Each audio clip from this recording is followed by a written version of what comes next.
Hi friends, இன்றைக்கி August 23 வெள்ளிக்கிழமை Pandian store season 2ல் என்ன நடக்குதுன்னு சொல்லி பார்க்கலாம்.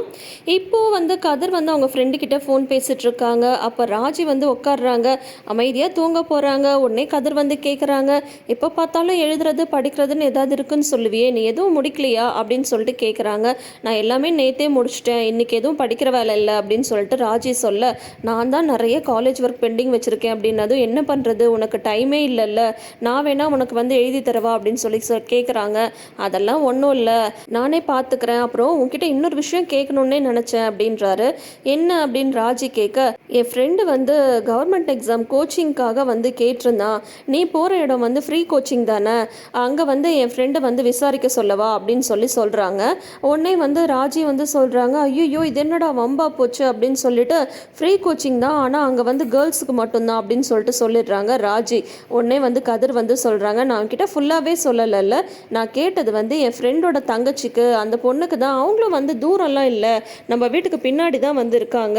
ஸோ அந்த பொண்ணு கோச்சிங்கில் ஜாயின் பண்ணிட்டா நீங்கள் ரெண்டு பேரும் ஒன்றாவே போயிட்டு வந்துடலாம்ல, உனக்கும் கொஞ்சம் ஹெல்ப்பாக இருக்கும்ல அப்படின்ட்டு கதிர் கேட்குறாங்க. மறுபடியும் தூக்கி வாரி போட்டுருது ராஜிக்கு. உடனே ராஜி என்ன சொல்லிடுறாங்க, இல்லை எங்கள் இதில் கோச்சிங் சென்டரில் ஒரு பேட்சுக்கு 10 பேர் தான், 10 பேரும் இப்போ இருக்காங்க. அதனால் புது பேட்ச் எப்போ ஸ்டார்ட் பண்ணுறாங்க தெரியல.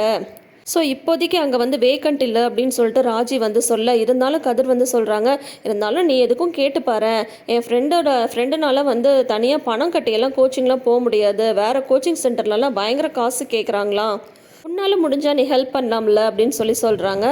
சரி கண்டிப்பாக நான் பண்ணுறேன். அப்புறம் நான் உன்கிட்ட ஒரு விஷயம் கேட்கணும் அப்படின்றாங்க. என்ன அப்படின்னு கேட்கும்போது, நான் உன்கிட்ட ஏதாவது ஒரு பொய் சொல்லியிருந்தா, இல்லை உன்கிட்ட ஏதாவது ஒரு விஷயத்த மறைச்சிருந்தா நீ கோவப்படுவியா அப்படின்னு கேட்குறாங்க.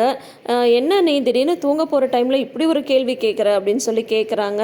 இல்லை நீ சொல்ல, நான் ஏதாவது உன்கிட்ட ஒரு விஷயத்த மறைச்சிருந்தேன்னு வச்சுக்கோயேன், பொய் சொன்னேன்னு இல்லை மறைச்சிருக்கேன்னு வச்சுக்கோயேன், நீ அது உனக்கு தெரியும் போது நீ கோவப்படுவியா அப்படின்னு சொல்லும்போது, உடனே கதிர் சொல்கிறாங்க, நான் எதுக்கு கோவப்பட போகிறேன், நானும் நீயும் இந்த ரூமில் ரூம்மேட் மாதிரி தானே இருக்கும், அதெல்லாம் அவங்களோட பர்சனலு, நான் போய் இதில் கோவப்படுறதுக்கு என்ன இருக்குது, நான் அதெல்லாம் உங்ககிட்ட எதுவும் கேட்க மாட்டேன் அப்படின்னு கதிர் சொல்ல, உடனே ராஜிக்கு மனசு கஷ்டமாக போயிடுது. அப்போது நான் மட்டும்தான் என் மனசில் எதோ நினச்சிட்ருக்கேன், நான் உன் மனசில் என்னை ஒரு ரூம்மேட்டாக தானே நினச்சிட்ருக்க அப்படின்னு சொல்லிட்டு ராஜிக்கு ரொம்ப கஷ்டமாக போயிடுது. கதிர் ஏன் இப்படி சொன்னாருன்னு தெரில. சரி பார்க்கலாம் இனி அடுத்தடுத்து அவங்க லைஃப்பில் என்ன நடக்க போகுதுன்னு சொல்லிட்டு. அடுத்தது ராஜி வீட்டை காட்டுறாங்க. அங்கே பார்த்தீங்கன்னா முத்துவேலும் சக்திவேலும் வடிவு மேலே கோவமாக தான் இருக்காங்க. வடிவு எதுவுமே சாப்பிடாமல் இருக்காங்க. மாறி கொண்டு எல்லாருக்கும் டீ கொடுக்குறாங்க, எல்லோரும் டீ சாப்பிட்றாங்க. மாறி சொல்கிறாங்க முத்துவேல்கிட்ட, மாமா நீங்கள் ஏதோ சொல்லிட்டீங்கன்னா அக்கா இன்னும் நேற்றுலேருந்து எதுவும் சாப்பிடாமல் இருக்காங்க மாமா, அதனால் அக்காவை கொஞ்சம் சாப்பிட சொல்லுங்கள் அப்படின்றாங்க. உடனே ஏய் உன் வேலையை பார்த்துட்டு நீ போக மாட்டே அப்படின்னு சொல்லிட்டு சக்திவேல் அவங்கள உள்ளே அனுப்பிச்சி வச்சிட்றாங்க. அண்ணன் நீ இந்த விஷயத்தில் இறங்கி போவாதானே, என் நகை என்ன ஆச்சு நமக்கு தெரிஞ்சே ஆகணும் அப்படின்னு சொல்கிறாங்க. உடனே உள்ளே போயிட்டு மாறி வடிவுகிட்ட சொல்கிறாங்க, கிச்சனில் இருக்காங்க, அக்கா இந்த டீயையாவது குடிங்கக்கா, நீங்கள் டீ குடித்தா என்ன வெளியில் என்ன தெரியவா போகுது, அவர் தான் ஏதாவது சொன்னாருன்னு நீங்கள் வேற ஏன்க்கா எதுவும் சாப்பிடாமல் இருக்கீங்க, சாப்பிடுங்கக்கா அப்படின்னு சொல்லும்போது அப்பத்தாவும் வந்துடுறாங்க. ஏமா நீ எதுவும் சாப்பிடாமல் இருக்க, சாப்பிடுமா அப்படின்றாங்க. இல்லைத்த இதுக்கு ஒரு முடிவு தெரியாமல் நான் எதுவுமே சாப்பிட மாட்டேன், ஏன் இந்த வீட்டில் எனக்கு விருப்பமானது செய்யக்கூட எனக்கு உரிமை இல்லையா, கல்யாணம் ஆகி இத்தனை வருஷம் ஆகுது, அவங்க சொல்கிற மாதிரியே தானே ஒவ்வொன்றும் நம்ம கேட்டுட்ருக்கோம், நம்மளாம் முடிவெடுத்து எதுவுமே செய்யக்கூடாதா, இந்த பிரச்சனை எங்கே போய் நிற்குதுன்னு பார்க்கலாம், நானும் எல்லாத்துக்கும் தயாராக தான் இருக்கேன் அப்படின்னு சொல்கிறாங்க. உடனே பாட்டி சொல்கிறாங்க, இவங்க ரெண்டு பேரும் எப்படி தான் எனக்கு பசங்களாக பிறந்தாங்கன்னே தெரியல, பொம்பளைங்களுக்கு கொஞ்சம் கூட இவங்களுக்கு மரியாதை கொடுக்கவே தெரில, முதல்ல தங்கச்சியை வீட்டை விட்டு அனுப்புனாங்க, அடுத்தது பொண்ணை ஒதுக்கி வச்சாங்க, இப்போ என்ன உன்னையும் ஒதுக்கி வச்சுட்டு போலையே, எனக்கு தான் நாளுக்கு நாள் இவங்கெல்லாம் நடந்துக்கிறத பார்த்தா பயமாக இருக்குது, மிருகத்தனமாலாம் மாறிட்டு இருக்காங்க அப்படின்னு சொல்லிட்டு அப்பதான் ரொம்ப வருத்தப்பட்டுட்டு இருக்காங்க. இங்கே இதெல்லாம் நடந்துட்டுருக்கு. நம்ம ஹனிமூன் கப்பல் அங்கே என்ன பண்ணிட்டு இருக்காங்கன்னு பார்த்தீங்கன்னா, அவங்களுக்கு ஒரே ஹாப்பியாக இருக்காங்க தங்கமயில. ஏன்னு பார்த்தீங்கன்னா சரவணன் புடவெல்லாம் வாங்கிட்டு கொடுத்துருக்காங்க இல்லையா, அந்த விஷயத்த அவங்க அம்மாட்ட சொல்லணும் அப்படின்ட்டு அவங்க கால் பண்ணுறாங்க. எத்தனை மணிக்கு, 12 மணிக்கு அவங்க அம்மா தூக்கத்துலேருந்து எழுந்து பேசுகிறாங்க. என்னடா இன்னும் ஃபோனை காணமேன்னு பார்த்தேன், ஏன்டி இன்றைக்கி என்ன நேரமாக கூப்பிட்டுட்ட, இன்னும் கொஞ்சம் லேட்டாக கூப்பிட வேண்டியது தானே அப்படின்னு சொல்கிறாங்க. அது இல்லைம்மா இன்றைக்கி ஒரு சந்தோஷமான விஷயம் நடந்தது, அது அவங்ககிட்ட சொல்லணும் தான் அப்படின்றாங்க. என்ன நடந்தது அப்படின்னு சொல்லி கேட்க, உடனே இவங்க சொல்கிறாங்க, இந்த மாதிரி மாமா வெளியில் போயிருந்தாரா, ரொம்ப நேரம் வரவே இல்லையா, அப்புறம் ஏன்னு சொல்லிட்டு பார்த்தா எனக்கு புடவை எடுத்துகிட்டு வந்திருந்தார், அதுவும் எனக்கு ரொம்ப பிடிச்ச காப்பி கலரில், அவர் எனக்கு எவ்வளோ ஆசையாக எடுத்துகிட்டு வந்து கொடுத்தாரு தெரியுமா அப்படின்னு இவங்க பாட்டிக்கு சொல்லிட்டு இருக்காங்க. அவங்க அம்மா தூங்கிடுறாங்க. போயிடுறாங்க. ஹலோ அம்மா ஹலோ அப்படின்னு கேட்குறாங்க. தூங்கிட்டாங்களா?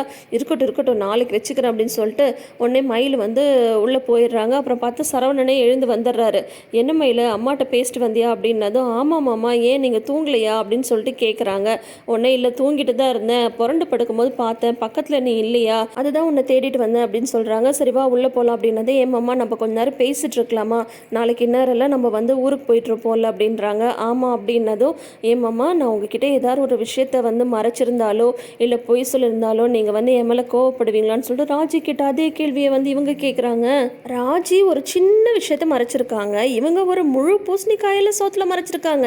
இப்படி கேட்டதும் சரவணன் வந்து ஒரு பதிலை சொல்கிறாரு. பொதுவாகவே பொய் சொல்கிறது வந்து எனக்கு பிடிக்காது, அதுவும் நம்ம ஒருத்தவங்கள நல்லா நம்பியிருந்து அவங்க நம்மகிட்ட ஒரு விஷயத்த மறைச்சாலோ பொய் சொன்னாலோ அது வந்து நம்பிக்கை துரோகம் பண்ணுறதுக்கு சமம். அதனால் பொதுவாகவே பொய் சொல்கிறவங்கள கண்டாவே எனக்கு பிடிக்காது அப்படின்றாங்க. இதை கேட்டுட்டு தங்கமயிலுக்கு தூக்கி வாரி போட்டுருது. ஐயோ என்னடா இது அப்படின்ட்டு. ஆமாம் மயில நீ ஏன் இப்படி கேட்குற, நீ தான் நல்ல பொண்ணாச்சே, நீ தான் எந்த விஷயத்தையும் மறைக்காமல் என்கிட்ட சொல்லிடுவல, அப்புறம் ஏன் இப்படி கேட்குற அப்படின்னு சொல்லி கேட்குறாங்க. இல்லை மாமா நான் சும்மா கேட்டேன், எப்பயாவது இந்த மாதிரி ஏதாவது நடந்ததுன்னா நீங்கள் கோவப்படுவீங்களான்னு சொல்லிட்டு தான் அப்படின்னதும், நான் கோவம்லாம் பெருசாக படமாட்டேன், ஆனால் அவங்கக்கிட்ட நான் பேசவே மாட்டேன், என்கிட்ட எனக்கு துரோகம் பண்ணவங்க கிட்ட நான் எப்படி பேச முடியும் அப்படின்னு சொல்லிட்டு சரவணன் கேட்குறாரு. ஆமாம் ஆமாம் ஆமாம் அது தப்பு தான் இல்லை அப்படின்ற மாதிரி அப்படியே மண்டையை ஆட்டிடுறாங்க. அடுத்த நாள் காலையில் வந்து பார்த்தீங்கன்னா மறுபடியும் இந்த செல்ஃபி எடுத்து தள்ளுறாங்க. அதை வந்து காலையில் ஐயோ நான் குட் மார்னிங் இன்னைக்கு அனுப்பவே இல்லை நம்ம குரூப்புக்கு அப்படின்றாங்க. உடனே வந்து சரவணன் சொல்கிறாங்க, அந்த குரூப்பில் நீ மட்டும் தான் மெசேஜ் பண்ணிகிட்ருக்க, எல்லாரும் வேலையாக இருக்காங்க, அவங்களால மெசேஜும் அனுப்ப முடியறதில்ல, உடனே நீ வந்து யாரும் மெசேஜ் பண்ணலன்னு அதுக்கும் வருத்தப்படுற, ஏமையில் அதான் நம்ம ஊருக்கு போகிறோம்ல அப்படின்னது. இல்லைம்மா 2 நாள் குட் மார்னிங் அனுப்பிட்டு 3ஆவது நாள் அனுப்பலைன்னா தப்பாக நினச்சிக்க மாட்டாங்களா, அதனால நான் வந்து அனுப்பிடுறேன் அப்படின்ட்டு மறுபடியும் ஐயோன்றாங்க. மறுபடியும் என்ன அப்படின்னு கேட்க, இல்லை குட் மார்னிங் மட்டும்தான் அனுப்பிச்சேன், ஃபோட்டோஸ் அனுப்பவே இல்லைன்னு நிறைய ஃபோட்டோ அனுப்பிச்சி வச்சிடுறாங்க. இதோட வந்து தொடரும் போட்டுடுறாங்க. அப்புறம் நாளைன்னு காட்டும்போது சரவணன் சொல்கிறாங்க, இந்த மாதிரி செந்தில்ட்டையும் கதிர்ட்டையும் வந்து பேசுகிறாங்க. ஃபோனில் பேசும்போது, ஏன்டா மயில் அனுப்புறதுக்கெலாம் நீங்கள் வந்து எதுவுமே வந்து ரிப்ளை பண்ண மாட்டேன்றீங்க, அவங்க வந்து ரொம்ப வருத்தப்படுறா அப்படின்னு சொல்லிட்டு சொல்கிறாங்க. உடனே செந்தில் சொல்கிறாரு, அண்ணன் ரிப்ளை பண்ணுற மாதிரி ஃபோட்டோஸ் எல்லாம் எதுவுமே வந்து வரல அப்படின்னது. என்னடா சொல்கிற அப்படின்றாங்க. நீ முதல்ல வந்து அவங்க என்னென்ன ஃபோட்டோ அனுப்பியிருக்காங்கன்னு பார்த்துட்டு முடிஞ்சால் அதை வந்து டெலீட் பண்ணு போ, முதல்ல அதை செய் அப்படின்னு சொல்கிறாங்க. இவங்க என்ன ஃபோட்டோவை அனுப்பிச்சி வச்சாங்கன்னு தெரியல, அது நாளைக்கு தான் நம்மளுக்கு தெரியும். உடனே வந்து சரவணன் வந்து உள்ளே வந்து சொல்கிறாங்க தங்கமயில்கிட்ட. தங்கமயில் வந்து அந்த ஃபோட்டோவெல்லாம் பார்த்துட்டு பயங்கரமாக ஷாக் ஆகிடுறாங்க. இதோட இன்றைக்கி எபிசோடை வந்து முடிச்சிருக்காங்க. அது என்ன ஃபோட்டோ மாற்றி என்ன அனுப்பிச்சி வச்சுருக்காங்கன்றதெல்லாம் நாளைக்கு நம்ம பார்த்து தெரிஞ்சுக்கலாம். ஸோ தொடர்ந்து வீடியோஸ்க்கு நம்ம சேனலை இப்போயே சப்ஸ்கிரைப் பண்ணிக்கோங்க, நோட்டிஃபிகேஷன் பெல் ஐக்கானில் ஆல் சிம்பிள் கிளிக் பண்ணிக்கோங்க. கூடவே இந்த ப்ரிவ்யூ பற்றின உங்களோட கருத்துக்களை மறக்காமல் ஷேர் பண்ணுங்கள். தேங்க்யூ.